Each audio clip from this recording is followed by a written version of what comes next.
Donc cette semaine, on est dans une paracha qui est extrêmement riche, puisque plusieurs thèmes vont se superposer. Le point de départ donc, de cette paracha commence donc par une collecte d'argent, d'accord ? Vous savez, la technique que les rabbins utilisent pour pouvoir faire partir les gens des synagogues, c'est lancer une collecte. Eh bien, le texte nous dit qu'en effet, là on a donc construit le Mishkan, enfin on l'a pas construit, on a donné les plans, on a récolté tout ce qu'il faut pour pouvoir mettre en place donc, ces différents kélim, ces différents ustensiles. Et le texte nous dit que eh bien, la totalité des enfants d'Israël vont venir et vont donner chacun une pièce d'un machatzit shekel, d'un demi-cycle, afin que celui-ci serve et à la fois de ce qu'on appellerait aujourd'hui le trésor du temple, et aussi pour pouvoir donc les décompter. C'est-à-dire qu'on veut faire le compte des enfants d'Israël, et donc on demande à chacun de donner une pièce de ce qu'on appelle un machatzit shekel, d'un demi-cycle, mais cette pièce va être surtout utilisée par la suite pour faire donc la caisse du Mishkan, pour pouvoir donc faire y à la fois terminer de réaliser certaines choses, et puis en même temps c'est l'idée qu'il va falloir qu'il y ait de l'argent pour que ça tourne cette histoire. Alors le texte a priori est très clair, et pourtant nos maîtres disent que lorsque Dieu a dit à Moshe Rabbeinu, il va falloir que tu prennes donc et demande à chacun de donner une pièce d'un demi-shekel, ni de cacher Moshe. Moshe a rien compris. Moïse a une difficulté, il n'a pas compris ce qu'on lui voulait.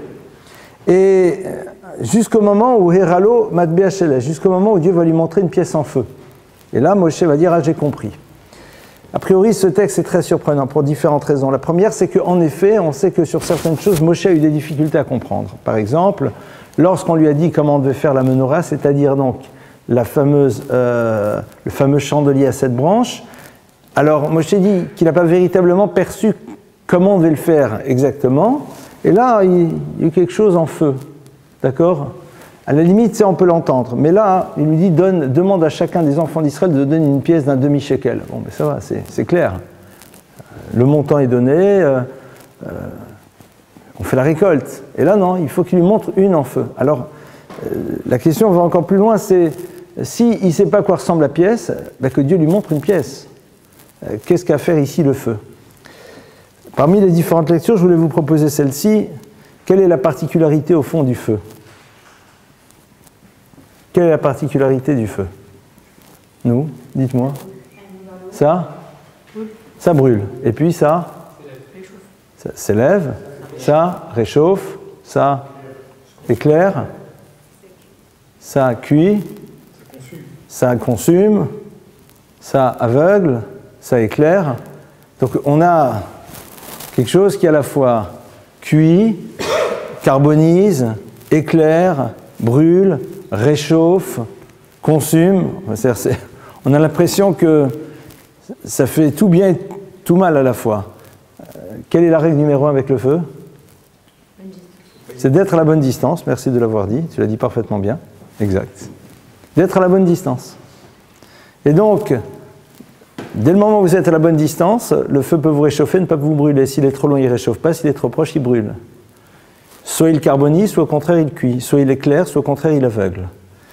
Le problème que Moshe Rabbeinu il a au moment où il rentre dans le Mishkan, c'est d'intégrer l'idée que dans cet univers-là, il va y avoir un moment quelque chose qui s'appelle kesef, de l'argent.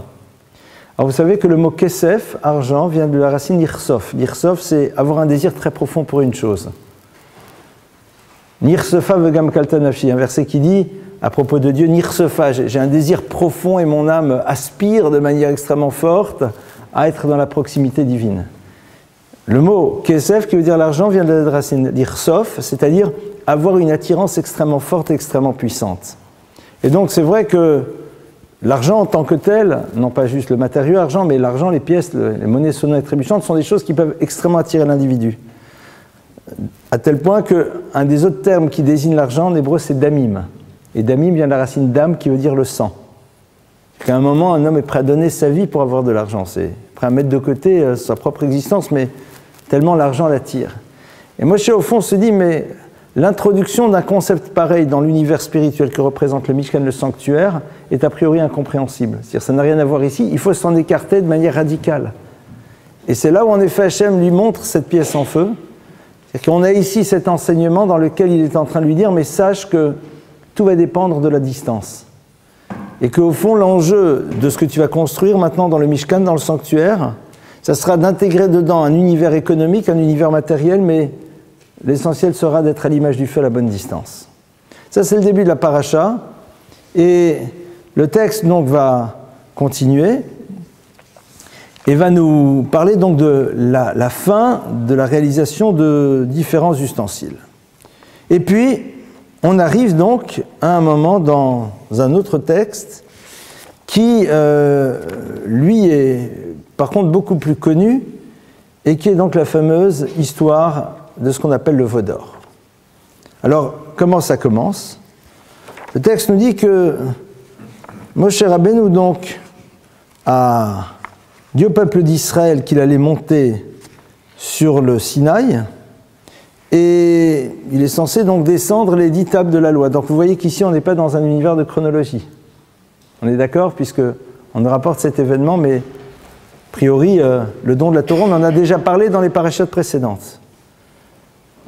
La Torah en effet est tout sauf un livre d'histoire, c'est pour ça que parfois vous n'avez absolument pas de chronologie et c'est clair pour bien te dire ce n'est pas une succession de faits historiques mais avant tout d'événements qui sont porteurs de sens que tu dois apprendre. Et donc le texte nous dit que Moshe est monté sur la montagne, Dieu lui donne donc ces fameuses tables, Vayaraham ki boshesh Moshe laredet minar veikael ha'am al Aaron ve'emru elav kumaselanu Elohim ashayel cholefanenu kize Moshe ish asher elanu meret mitzrim le yadon mayalo. Donc le peuple voit que Moïse qui est censé redescendre au bout de 40 jours et 40 nuits n'est pas encore arrivé, boshesh. C'est-à-dire que l'heure exacte dans laquelle il pense que Moïse doit venir, eh bien, n'est pas arrivée. Et immédiatement, il se tourne vers son frère Aaron et lui dit « Viens, fais-nous une divinité qui ira devant nous, car Moïse n'est pas là. » Et Aaron immédiatement réagit, ne leur dit pas non. C'est-à-dire, le texte nous dit qu'il leur dit « Alors donnez-moi vos bijoux en or, les vôtres, ceux de vos épouses, de vos enfants. » Il les lui amène immédiatement. Et il met l'or en fusion et fait sortir un veau. Et là, le peuple dit « Ele Elohecha Yisrael, voici Elohecha Yisrael, voici ta divinité Israël, Asher Elucha Meret Mitzraïm, qui t'a fait sortir de terre d'Égypte. » A priori, il y a comme ça quelque chose qui se passe d'extrêmement rapidement. Et beaucoup de choses très curieuses qui se jouent ici. Tout d'abord, Moshe n'arrive pas. Mais Boshesh, dit le texte, Moshe en effet n'arrive pas exactement à l'heure à laquelle il est censé arriver. C'est-à-dire le train est un peu en retard. A priori, ça va, tu peux attendre encore un peu, il est parti 40 jours, 40 nuits, peut-être que Dieu l'a retenu, peut-être que, enfin... Qu'est-ce qui fait qu'ils disent, ah ben, il n'est pas là, donc ils disent, ça y est, c'est terminé. Et immédiatement, ils vont chez Aaron, ils disent, voilà, Kouma Selanolim, fais-nous une divinité. C'est-à-dire, ils ne posent même pas le problème à Aaron, ils ne disent pas, qu'est-ce qu'on fait? Ils apportent tout de suite la solution. Ils disent, ben alors maintenant, il faut que tu nous fasses une divinité qui aille devant nous. Et quand ils amènent cette divinité, qu'ils la font, ils disent quelque chose qui est complètement a priori débile. Et le Ramban Nachmanide, ainsi que d'autres commentateurs, bien sûr, le relèvent et disent, mais attends, c'est quoi cette histoire? Qu'à la limite, ils fassent un stress, tout ça, je comprends bien. Mais la phrase qu'ils sont en train de prononcer, ils savent qu'elle est radicalement fausse. Ils viennent de vivre la sortie d'Égypte par eux-mêmes. Ils ont vécu l'histoire des 10 plaies. Ils ont vécu l'ouverture de la mer Rouge.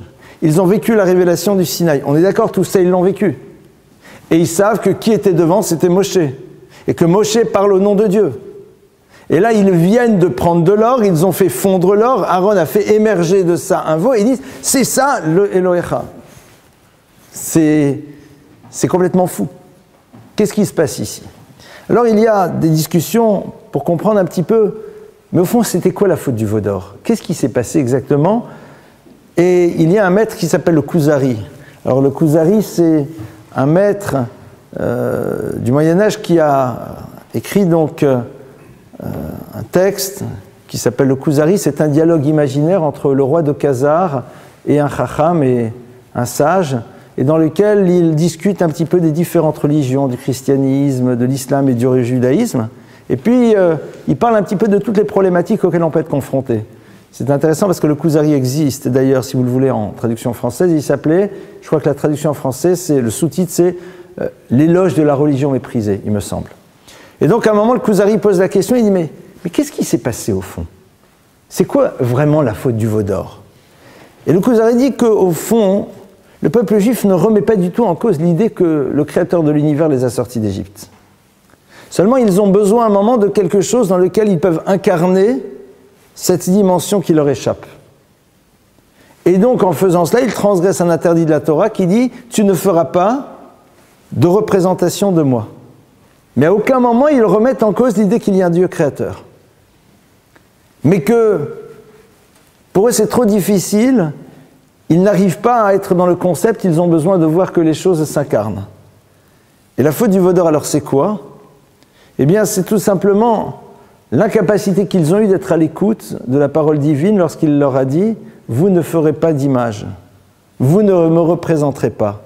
C'est-à-dire qu'on ne peut pas à un moment réduire le divin dans quelque chose qui le symbolise. Pourquoi? Parce que le réduire, c'est de facto à un moment ne plus l'appréhender dans tout ce qu'il est, c'est-à-dire dans quelque chose qui nous dépasse radicalement. Et c'est ça, au fond, qui permettra au peuple juif d'avancer dans l'histoire. Parce que dès le moment où on représente quelque chose, on lui donne une dimension finie, donc quelque chose que l'on arrive à percevoir, dès le moment où on ne la comprend plus, elle ne peut plus faire partie de notre histoire. Or, un des enjeux majeurs du peuple juif dans l'histoire, ce sera de se confronter à la dimension qui à un moment est totalement incompréhensible du divin.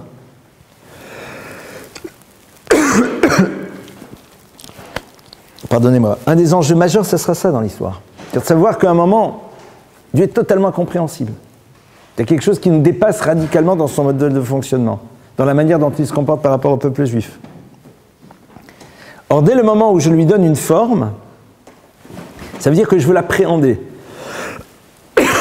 Pardonnez-moi, si je veux l'appréhender, donc je dois avoir une compréhension de lui, et donc dès le moment où il devient incompréhensible, il ne fait plus partie de mon histoire.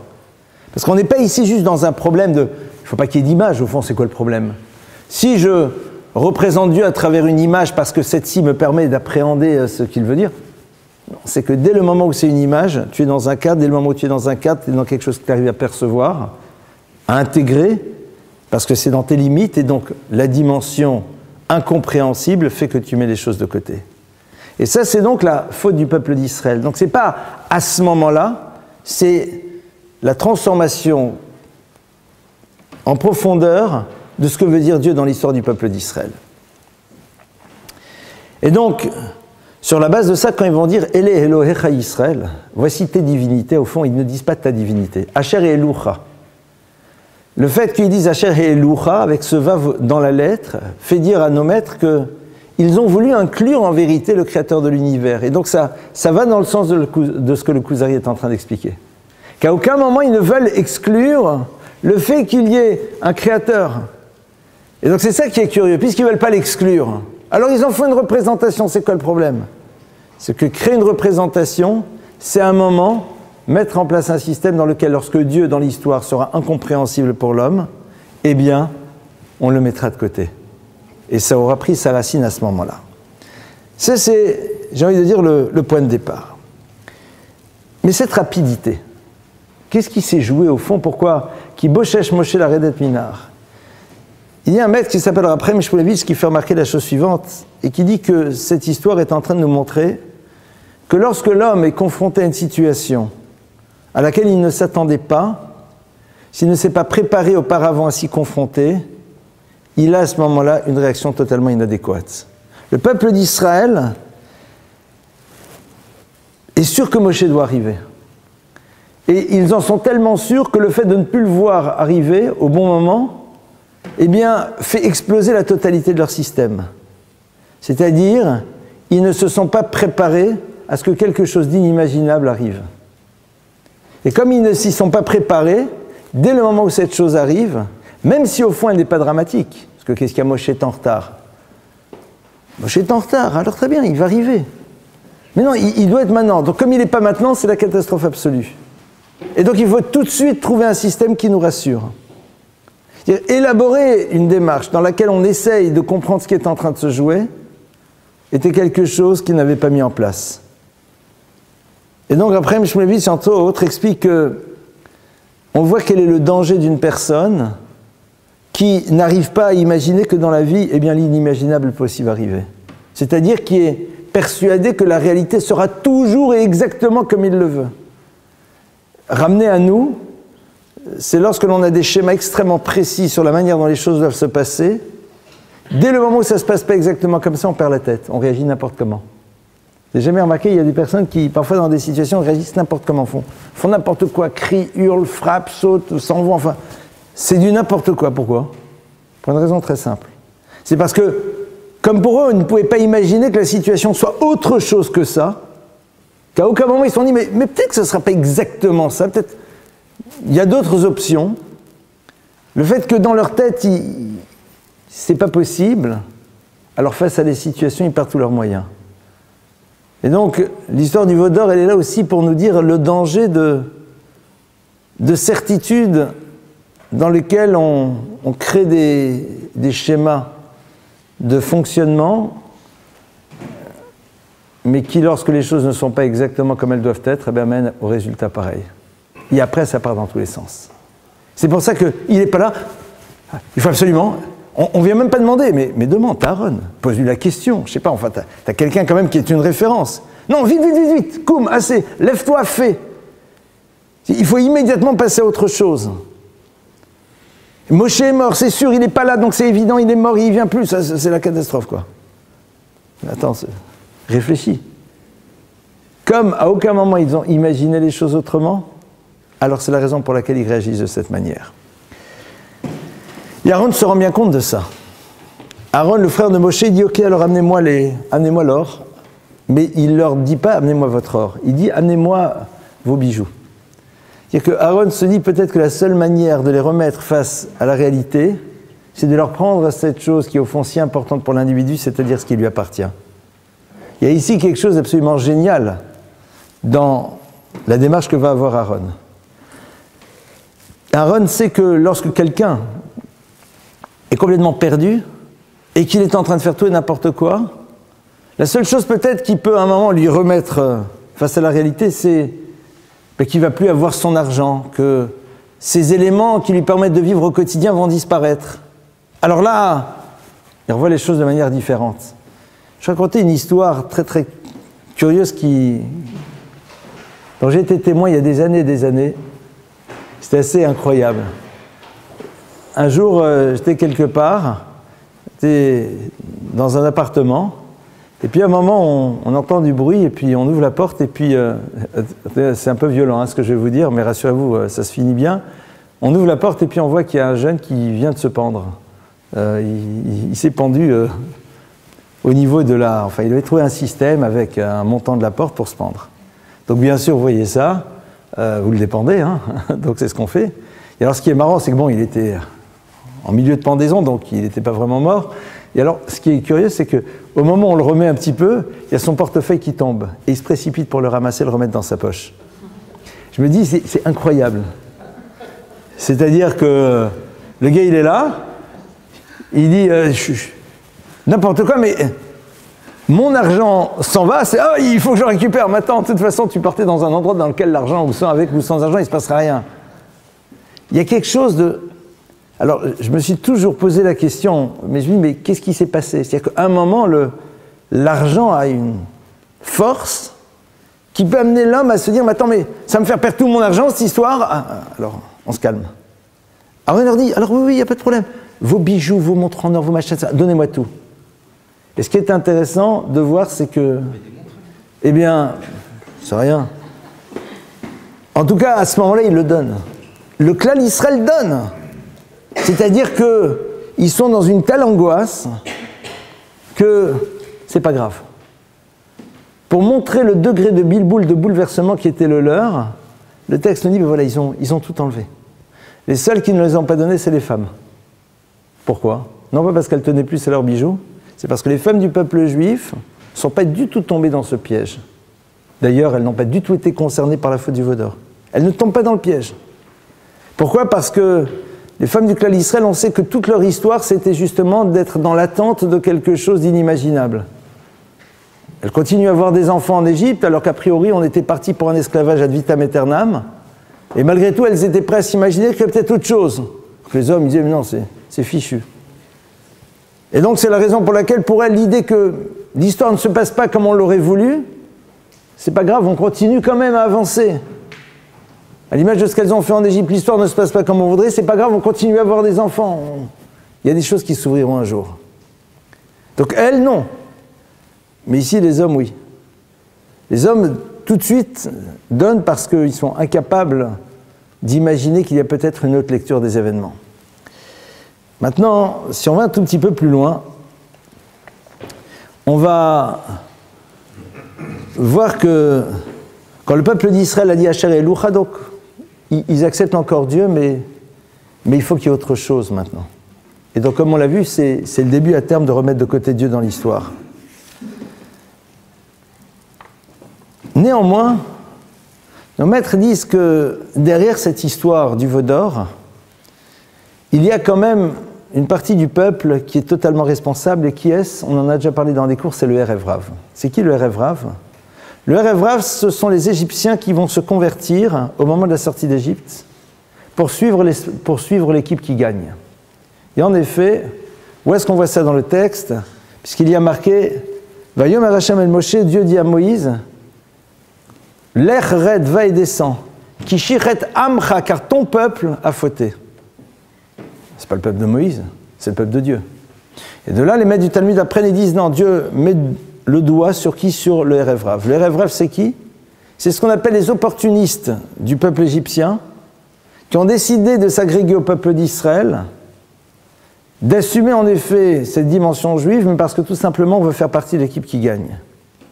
Et qui, dès le moment où l'histoire ne se passe pas comme ils le désirent, brusquement disent « ça y est, il faut qu'on invente maintenant un autre système ». Mais derrière ça, au fond, le texte nous dit que les Erev Rav avaient une idée beaucoup plus profonde qui se jouait. Dans le verset d'après, on va voir qu'ils vont se lever, ils vont commencer à faire toutes sortes de sacrifices, d'offrandes, et il y a un moment, ça va déboucher sur une orgie.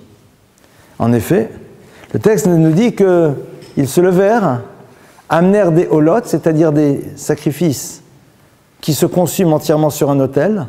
Vayagishu shlamim, et ils amènent d'autres sacrifices qui se consument en partie sur l'autel, mais qui sont aussi consommés par ceux qui les apportent. Vayeshu lechol veshato, et puis par la suite ils s'installent, ils commencent à manger et à boire, et après ils se lèvent le tzachek pour jouer. Et le tzachek ici nous renvoie à l'idée de l'orgie, c'est-à-dire no comment. Et les commentateurs font remarquer que le début de leur démarche, au fond, ils disent non, nous on fait ça en vérité pour assurer la pérennité de l'histoire. C'est-à-dire c'est tout pour Dieu. Moïse n'est pas là, il faut absolument, pour que la pérennité fonctionne, pour qu'il y ait une histoire qui avance, il faut absolument qu'il y ait quelque chose. Donc c'est oh là, notre pensée n'est là que pour Dieu, que pour la suite de l'histoire. Puis après ils disent bon mais enfin, on a peut-être un petit intérêt. Et puis leur intérêt devient de plus en plus grand jusqu'au moment où on réalise que derrière cela, leur désir c'était de s'affranchir à un moment de la loi pour pouvoir recommencer à vivre leur pulsion comme ils le désiraient. Et donc dans l'histoire du Egel Hazaf se cache quelque chose d'un peu plus profond, qui est tout le problème de ce Erev Rav qui fera partie de l'histoire du peuple d'Israël et qui restera accroché à son histoire jusqu'à la fin des temps, et qui même s'il adhère à un moment à la philosophie du peuple juif, aura une grande difficulté à accepter l'exigence que cela crée, surtout au niveau de l'univers, des passions et des désirs. Mais ce qu'il essaiera de faire, c'est un moment d'installer un autre système dont la finalité serait la perpétuation de l'histoire du peuple juif, mais qui au fond n'est qu'une manière d'alléger les lois qui créent sur lui une exigence et une obligation. Et c'est ce qui se passe ici. Le texte nous dit que Moshe Rabbeinu a fait une erreur. Moshe a fait une erreur. En effet, c'est une erreur. Moshe Rabbeinu a vu ces Égyptiens qui disent « Mais nous voulons faire partie du peuple juif. » Et il a dit « Allez, Baou Chaba, bienvenue, la porte est grande ouverte. » Et c'est fou parce que Moïse, a priori, il avait quand même une certaine vision des choses. Ça veut dire que même Moshe, il peut se tromper ici. Même Moshe peut se tromper, Dieu lui dit, l'Ech Red va et descend. C'est-à-dire qu'à un moment, tu as fait une erreur.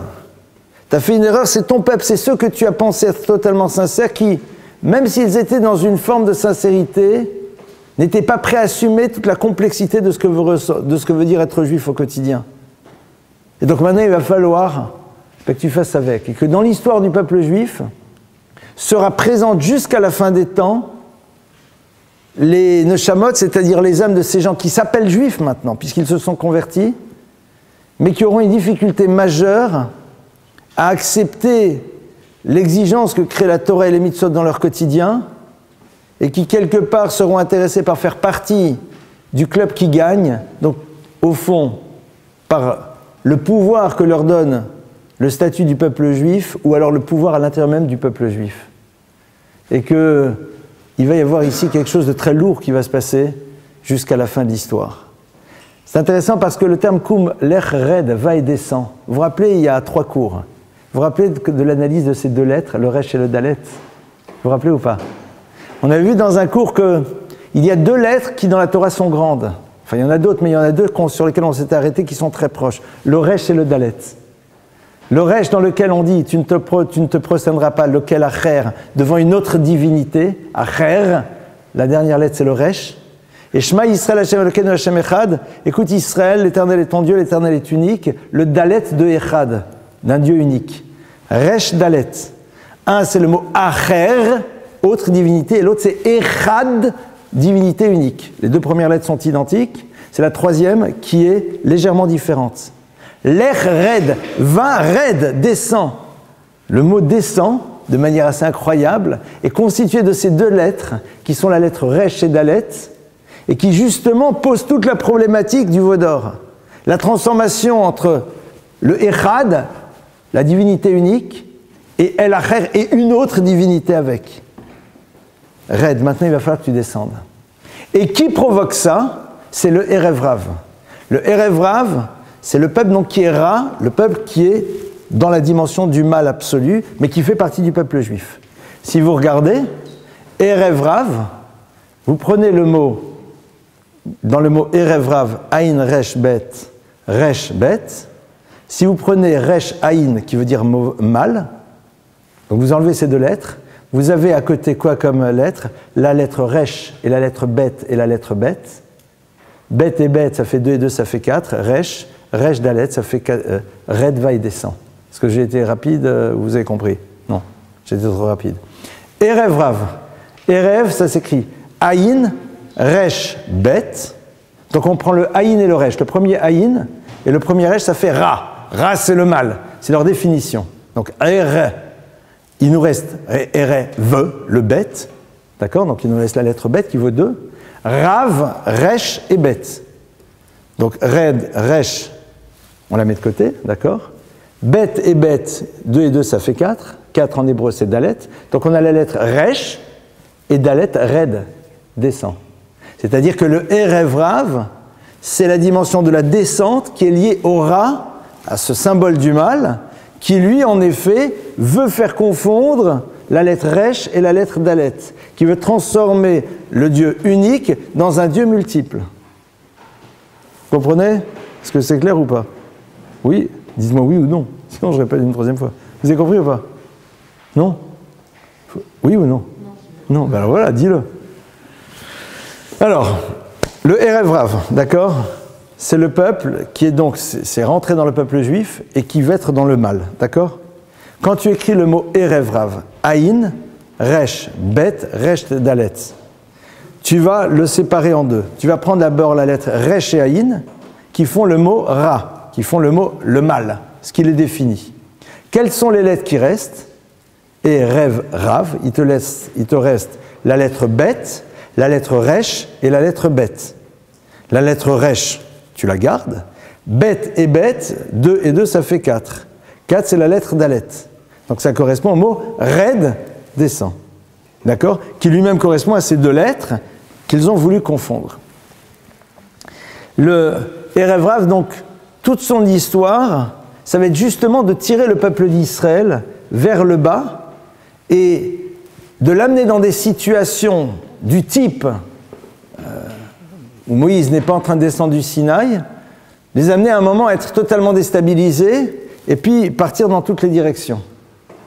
Alors, pour mieux comprendre ça, je vais vous citer un texte du Talmud qui est un texte qui a priori assez curieux, même très curieux, et qui nous dit la chose suivante. La Gemara nous dit que Amar Rabba Bar Chana, Rabba Bar Chana a dit, donc c'est un maître. Zimna Chada Hava Kazdinan Bemidbara. Une fois, j'étais dans le désert. Vitlu Beranen Aoutaya, et j'ai rencontré un commerçant Taïa, un commerçant bédouin. Donc je rencontre un bédouin, et qu'est-ce qui se passe? Amarli, il vient me dire, Ta'achve le Khatura de Sinaï, si tu veux, je vais te montrer le mont Sinaï. Super. Azle Chazay de Hadra Lei Akraba Vekaima Kichamre Chivarte. Et à ce moment-là, il me montre une montagne, et j'ai vu là-bas des scorpions qui apparaissaient comme des ânes blancs qui étaient devant la montagne. D'accord? Ça, c'est le texte. A priori, que veut dire ce texte? Que se passe-t-il? Donc on répète, il veut lui montrer le mont Sinaï, donc c'est le lieu de la révélation. Et puis il l'amène là-bas, il lui dit, voilà, je te le montre. Et il dit, ah oui, c'est la montagne devant laquelle tu as en effet des scorpions qui ont une apparence d'âne blanc. Et le texte s'arrête là. Donc c'est très bien que quand les maîtres du Talmud nous racontent des histoires pareilles, c'est pas parce qu'ils ont fumé auparavant, mais il y a ici beaucoup de notions qu'on peut retrouver. Alors, on ne va pas tout développer du texte, on va ouvrir juste quelques éléments du texte. Tout d'abord, il y a en effet deux types de grandes yotzarim, c'est-à-dire deux types de grandes tendances qui peuvent pousser l'individu à aller dans des directions qui sont toxiques pour lui d'après la Torah. Le premier, c'est ce qu'on appelle yitzra de Avodah Zara, c'est-à-dire la tendance qui le pousse à aller vers ce qu'on appelle l'idolâtrie. Et la seconde, c'est le yetzer, la tendance qui le pousse à aller vers l'univers des ta'avot, vers l'univers des désirs. Le premier, c'est quoi? C'est ce qui amène l'homme à un moment à penser que même si Dieu existe, il n'est pas le maître de la totalité de l'univers, que Dieu éventuellement est mort, même s'il a créé le monde, et que de toute façon, il n'intervient pas dans celui-ci. En deux mots, il y a autre chose que lui. Cette autre chose peut être des énergies qu'il ne contrôle pas. En tout cas, il n'est pas le maître absolu et total de l'univers, et ce, à chaque moment de l'existence. La Avodah Zara, ce n'est pas nécessairement aller se prosterner devant toutes sortes d'idoles. C'est un moment enlever de notre tête ce que veut dire véritablement le divin, tel que la Torah le définit. L'autre est beaucoup plus classique à comprendre, c'est ce qu'on appelle l'univers des ta'avot, l'univers des désirs. Si on réfléchit bien, l'univers des ta'avot, l'univers des désirs, l'univers de la Avodah Zara, l'univers des désirs, c'est aussi un univers dans lequel l'homme a une certaine forme d'orgueil parce qu'il pense qu'il est au-dessus de tout et qu'à un moment, il est lui-même le créateur de sa propre loi. Il y a deux choses qui symbolisent cela. Et on l'avait vu une fois dans un enseignement. La Gemara pose la question et dit, imaginez qu'une personne est en train de prier et qu'au moment de sa prière, il y a un moment un scorpion qui arrive. Que doit-il faire? Idem, si à un moment il a Nachash Karuch Alakevo, s'il a un serpent qui commence à monter sur sa jambe. Donc, on ne fait pas n'importe quoi dans ces situations-là. Vous êtes en train de prier. Et il y a un serpent qui commence à monter autour de votre jambe, d'accord? La question, elle est, je fais quoi? C'est-à-dire, qu'est-ce que la loi juive me demande de faire? Alors là, la Chal te dit, si c'est un serpent, tu continues à prier. Si c'est un scorpion, t'arrêtes. Alors, le Gaon vient et pose bien sûr la question, il dit, qu'est-ce qu'on est en train de nous dire ici? Il nous dit, bien sûr, le Nachash, le serpent, c'est le Nachash Akadmoni, c'est-à-dire celui qui va faire fauter Adam et Ève à travers l'univers des ta'avot, à travers l'univers des désirs. C'est celui qui dit à Adam et Ève, regardez combien cet arbre que l'on peut consommer a l'air appétissant, combien au fond le monde que l'on peut vivre, avec lequel on peut vivre et jouir sans limite est quelque chose d'extrêmement attractif. Il les met face à la possibilité de jouissance répétitive. Ça, c'est en effet le Nachash. Le Akrav, c'est quoi? Le Akrav, ce sont les mêmes lettres que le mot Be'ikar, qui veut dire l'essentiel.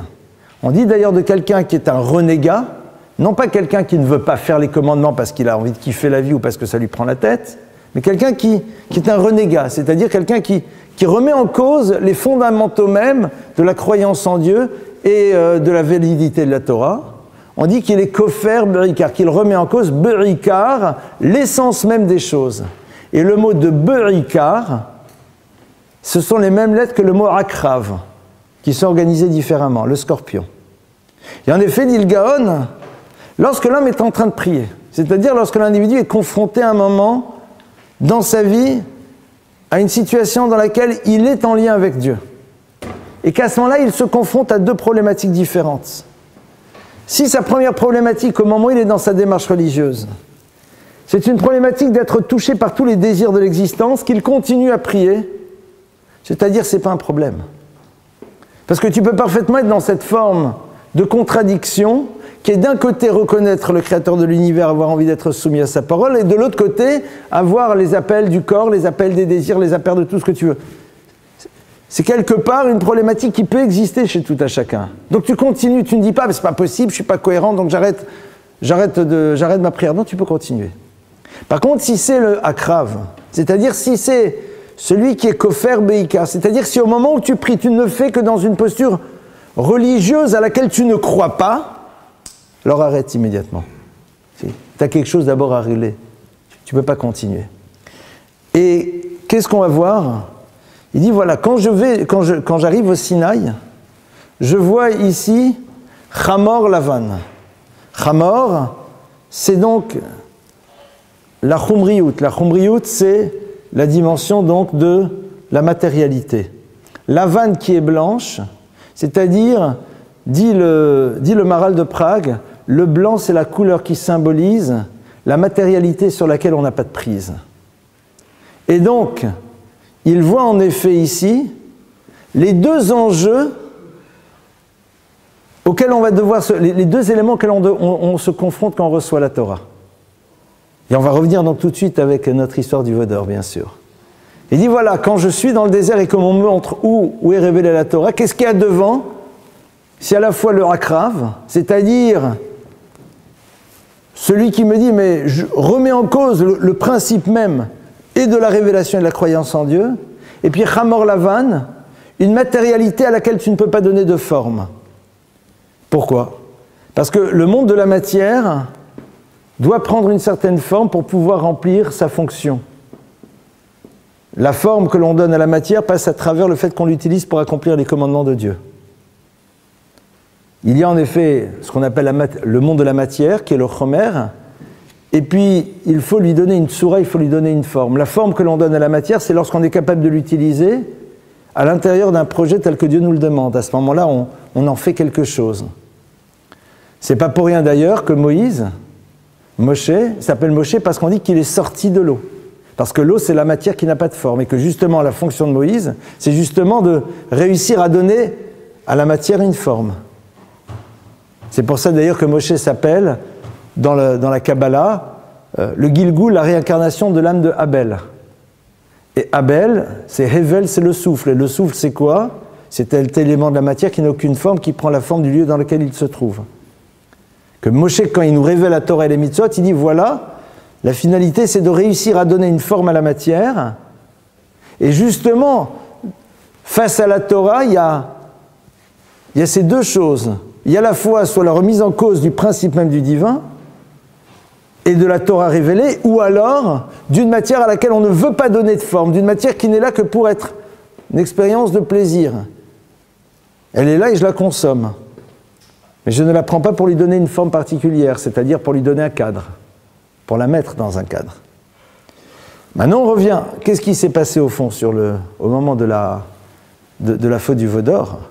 Le Erev Rav, justement, c'est ce qu'il veut faire. C'est-à-dire que quand Moshe n'est plus là, qu'on est donc face à ce moment de doute, que va-t-il se passer?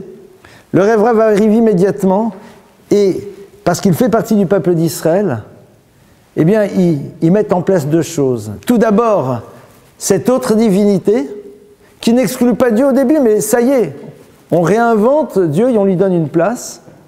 Et puis tout de suite derrière l'orgie, c'est-à-dire le monde dans lequel on va répondre immédiatement à tous les désirs. Et Dieu dit à Moshe, voilà, l'ech red, maintenant il va falloir que tu descendes. Red, comme on l'a vu, c'est, ça y est, tu as compris qu'est-ce qui était la racine de tout ça. Saru maher minaderech, ils se sont éloignés très rapidement du chemin sur lequel je leur ai donné des ordres. Parce que justement, c'est ce qui s'est passé, c'est qu'il y avait des ordres, il y avait une obligation, et dès le moment où on a trouvé une raison qui pouvait justifier la rupture, alors on crée la rupture. Et au fond, on a ici quelque chose d'extraordinaire, c'est que le texte nous dit que pendant toutes les générations jusqu'à la venue du Messie, il va falloir qu'on répare la faute du veau d'or. La faute du veau d'or, c'est des situations d'existence dans lesquelles à un moment on peut voir le prétexte à une rupture et dans lesquelles justement on ne doit pas créer de rupture.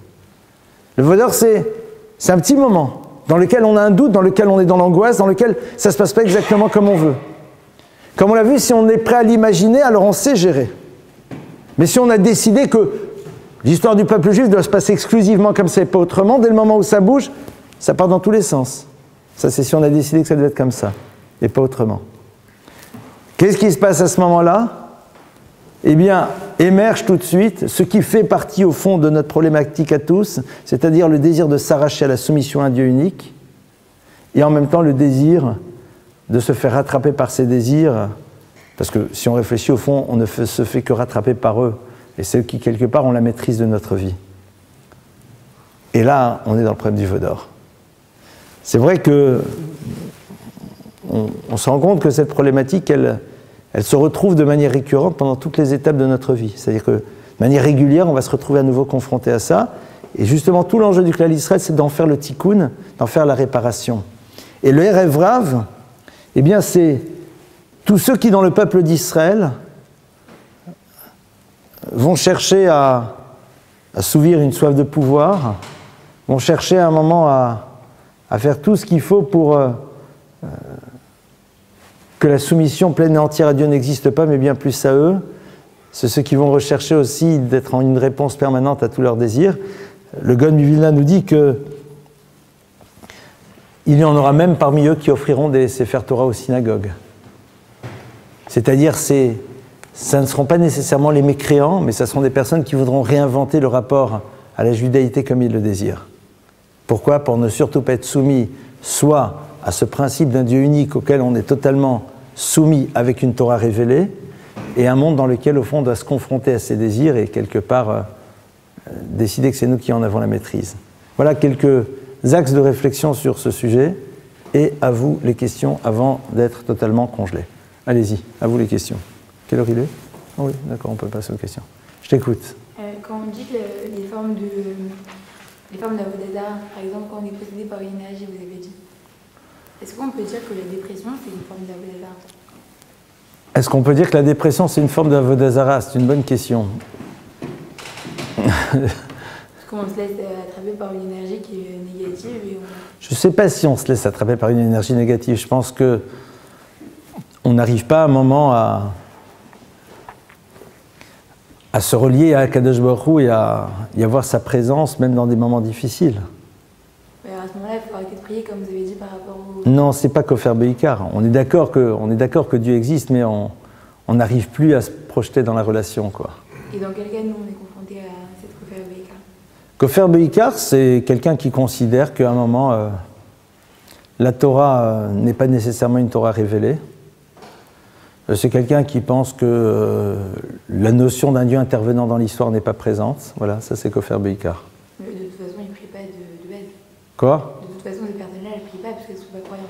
Ah, c'est pas vrai, tu as plein de gens qui considèrent que la Torah n'est pas révélée, qu'il n'y aura pas de résurrection des morts, que l'histoire du Messie c'est du pipeau, et que de toute façon, le fait que Dieu soit présent dans l'histoire, c'est pas vrai, mais qui prient parce qu'elles font le rituel, bien sûr, et plus qu'une.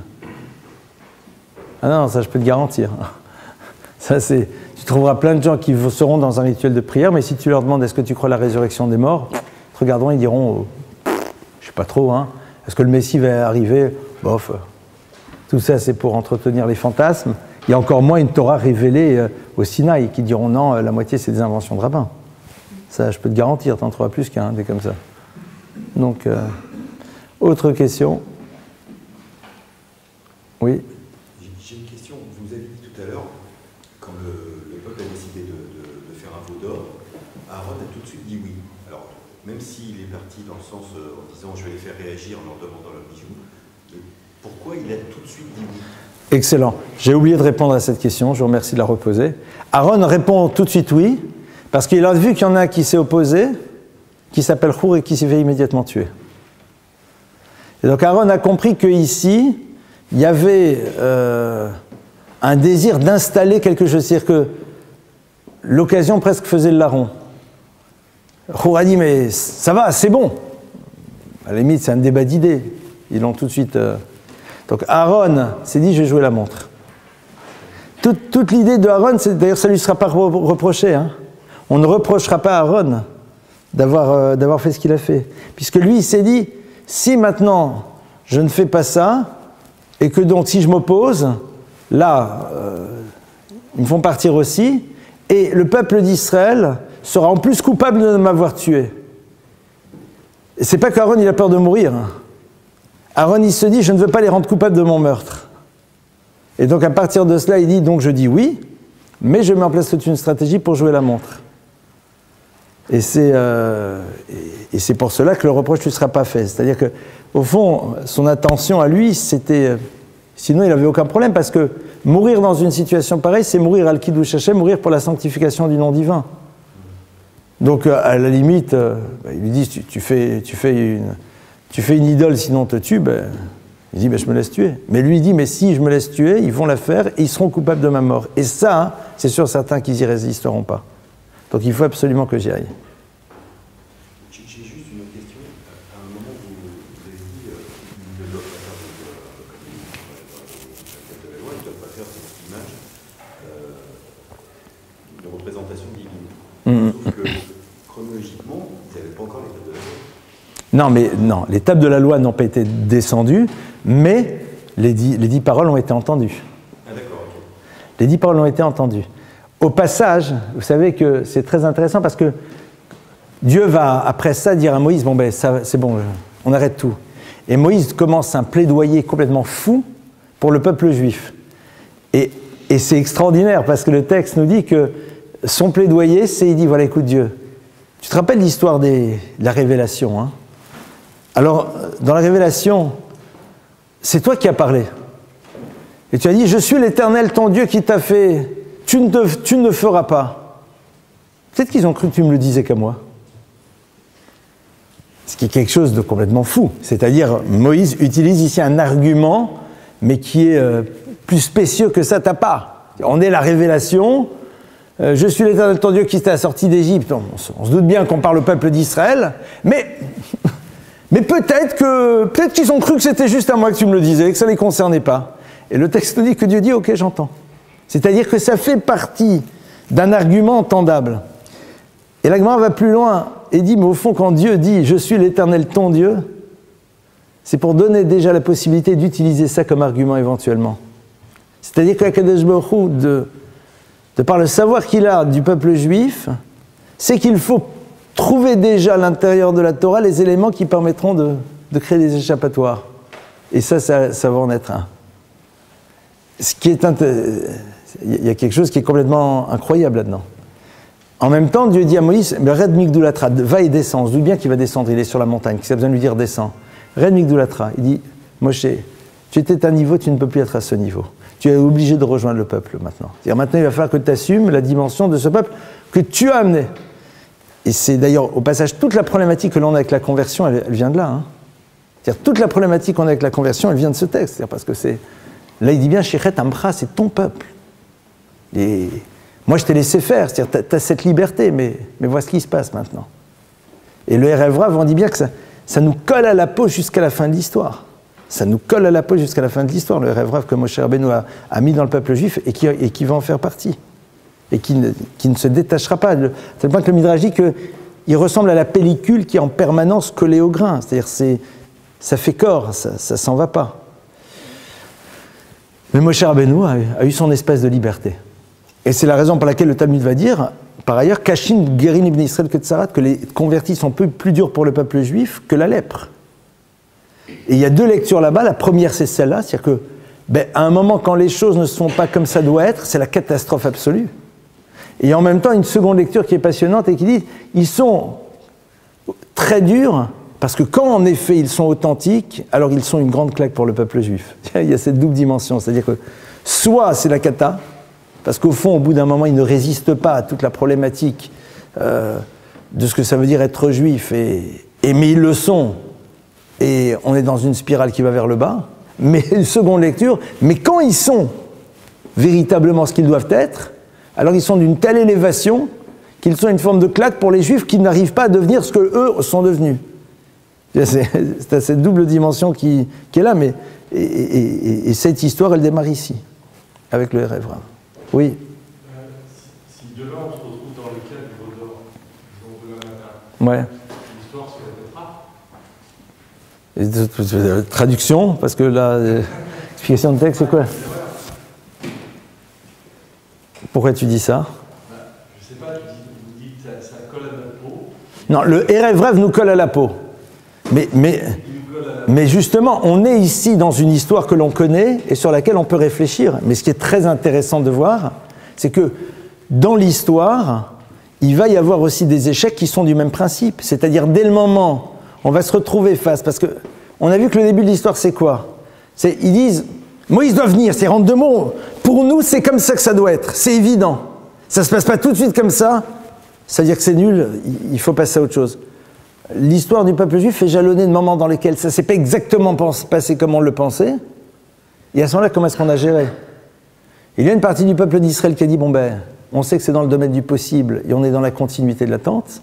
Et puis une autre qui dit, mais si c'est comme ça, on passe à autre chose, quoi. Immédiatement. C'est le Erev Rav, c'est quand même la possibilité que l'on a face à des situations d'histoire de trouver nos propres solutions sans interroger la Torah. C'est pas simple à entendre, mais c'était ça. Ici, ce qu'il fallait faire, c'est dire oui, en effet, Moshe est censé arriver maintenant. Oui, c'est vrai. Et alors? Il n'est pas là. Et alors?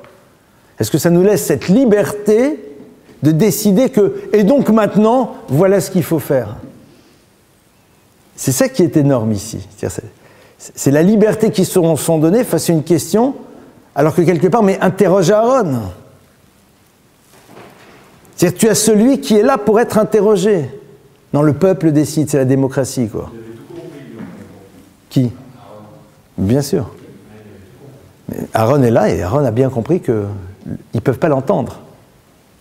Et il joue la distance. Et c'est tout le drame du clan d'Israël dans l'histoire. Et on dit bien que les Erev Rav, ils se rasent de celui qui... On dit qu'ils sont le principe de la hazout, du mépris absolu. Et on dit plus particulièrement du mépris pour les Talmidei Chachamim. Ça va beaucoup plus loin. Le Gaon Mivilna explique d'après la Kabbalah que tous ceux qui étudient la Torah sont quelque part liés à Moïse, qui parce qu'il a fait cette erreur d'accepter le Erev Rav, seront la réparation de Moshe de par le fait qu'on se moquera d'eux pendant l'histoire. C'est-à-dire que le Erev Rav, dans l'histoire, se moquera des Talmidei Chachamim, et c'est comme ça qu'on fera le tikkun, la réparation de l'erreur que Moshe a fait au moment où il leur a permis de rentrer. Mais c'est lourd à porter, mais c'est une histoire qui est ô combien visible aujourd'hui. Quelle est la valeur que l'on donne aux Talmidei Chachamim, aux maîtres, aux enseignants, à ceux qui font de la Torah l'essentiel de leurs préoccupations? Et cette hazout, c'est-à-dire... Et ce qui est intéressant, c'est ce mépris, c'est-à-dire on méprise de manière inimaginable ceux qui sont les porteurs du flambeau, quoi. L'essence même du peuple d'Israël, ce qui a préservé le peuple juif dans l'histoire, c'est au moins le savoir de sa Torah, au moins sa connaissance. D'accord? Qu'est-ce qui fait qu'aux yeux des nations, le peuple juif est le peuple juif? Là, comment il s'appelle BHL? Il a écrit quoi? Le génie, il parle de quoi? Il ne parle pas des réalisations agricoles, hein, ni des grands musiciens. Il parle de la génialité de la Torah. La génialité de la Torah, c'est elle, même qu'on soit pratiquant ou moins pratiquant, mais c'est la génialité de la Torah. C'est l'élément qui symbolise le clan d'Israël dans l'histoire, et on est dans le mépris de ceux qui ont le savoir et la connaissance. C'est fou. C'est-à-dire, c'est inimaginable. Imagine ça dans une autre civilisation où ceux qui sont le porteur de la connaissance et de l'essence même de la nation sont totalement méprisés parce qu'ils ne sont pas ceux qui cultivent la terre et qui ramènent de l'argent, quoi. Si tu fais un parallèle, c'est totalement incompréhensible. C'est exactement ça. Et c'est ce que le Gaon dit. Le Gaon, il dit, et le tikkun, la réparation de la faute de Moshe Rabbeinu sera à travers le fait que ceux qui en effet enseignent la Torah de Moshe seront ceux que l'on méprise. Et ceux qui les mépriseront feront partie du Erev Rav. Et ils auront cette azout, cette impudence de pouvoir se moquer de quelque chose qu'ils ne connaissent même pas eux-mêmes. C'est... Ah non, le Erev Rav, ça peut être toi, ça peut être moi, quoi. Ah, le Erev Rav, il fait... Non, mais on se rend compte qu'on en fait peut-être partie, dit le Gaon, si à un moment on a des midotes de hazout, de mépris, d'orgueil, et dans lequel on se sent au-dessus de tout le monde. Mais on peut faire le tikkun, on peut réparer soi-même. C'est clair que chacun peut être dans la réparation, si on a ces neshamot. Donc la particularité du Klal Yisraël, justement, c'est cette notion de boucha, de honte, d'humilité, de... Voilà. C'est ce que dit le Gaon, ça va très très loin. Je vais vous lire quand même, hein, dans le Sifra d'Itzniuta, ce qu'il explique. Le Gaon, il explique, il dit la chose suivante. Il dit...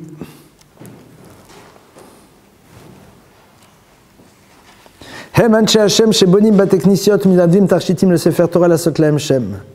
Gaon, il dit que le Erev Rav, ce sont les gens de prestige qui construisent des synagogues et qu'ils font des dons de toutes sortes de décorations pour le Sefer Torah, la Sot Lahem Shem, pour pouvoir avoir une belle réputation. Et le Erev Rav eh bien, est aussi constitué de toutes les personnes qui ont l'habitude de créer des tensions et des dissensions dans la communauté. Vem Nikreim Amalekim, et c'est eux que l'on appelle les descendants de Amalek, l'ennemi juré du peuple d'Israël. Veum Erev Rav Kovtim Lorod Velitolatara, et ce sont des personnes qui créent des dissensions et toutes sortes de tensions dans la communauté pour pouvoir prendre le pouvoir et, à un moment, la Sot Lahem Shem pour se faire leur propre nom. Et voilà, etc., etc. Il y a encore d'autres petites choses du même genre. Voilà, donc au moins c'est clair. Donc on n'est pas du tout là pour dire « Ah, lui il fait partie du Erev Rav, lui il fait partie dans son fiche ». Il faut savoir que pour faire le tikkun, la réparation justement, il faut exactement aller à l'encontre de ce qu'ils ont voulu faire pénétrer. C'est-à-dire, il y a à la fois le nachash et à la fois le akrav, comme on l'a vu tout à l'heure. C'est en se battant sur ces deux choses-là qu'on arrive à faire le tikkun. Mais c'est sûr, sinon, c'est incompréhensible. C'est-à-dire, l'histoire du peuple juif et ce qui se passe à l'intérieur de lui, à un moment, il y a quelque chose qui est incompréhensible. Cet acharnement à vouloir faire disparaître le savoir de la Torah. C'est fou. C'est complètement fou. Parce que on se bat contre le savoir, on ne se bat pas contre la pratique. En parlant de savoir, est-ce qu'aujourd'hui, les grands-mères, ils ont une connaissance totale de la Torah ou alors ils ont toujours évolué? Ils ont une connaissance totale, la Torah ne s'arrête jamais, c'est-à-dire tu n'as jamais fini d'apprendre. Donc elle est plus profonde que la mer, enfin c'est quelque chose de gigantesque. Donc ce qu'on sait aujourd'hui, les maîtres de demain, il y aura encore plus de connaissances. On dit que de génération en génération, on est plus loin du Sinaï, donc on a de moins en moins de connaissances, paradoxalement. Ouais. Parce que c'est au Sinaï où c'est la connaissance absolue. Pourtant aujourd'hui, avec tous les cours que vous faites... Ça c'est rien, ce qu'on fait nous, c'est ce qu'on fait. Mais vous ne savez pas ce que c'est la connaissance de la Torah, moi non plus. Une fois qu'on l'ouvre, oui, mais une fois une vie entière ne suffirait pas. Ne suffirait pas. Oui. Au bout d'un moment, si, il y aura toujours des maîtres dans le peuple d'Israël. Non, mais il y aura toujours des maîtres qui en connaissent plus que toi. Mais le moins en moins, c'est déjà énorme. Hein. Il y a déjà beaucoup. Hein. Je rassure tout de suite. Ils ne seront jamais, disons, peut-être à la hauteur des maîtres. Non, mais ils sont les maîtres dont on a besoin, nous. Ils resteront des maîtres. Ils seront les maîtres qui seront nos maîtres par rapport à ce que nous sommes. D'ailleurs, tu n'as qu'à voir les maîtres réels de la manière dont ils parlent de leur propre maître. Ils se savent tout petits par rapport à leur immensité, qui n'était pas juste que dans le savoir et la connaissance, dans une profondeur, enfin bon, c'est des choses qui nous dépassent aussi un peu. Tov, on va arrêter.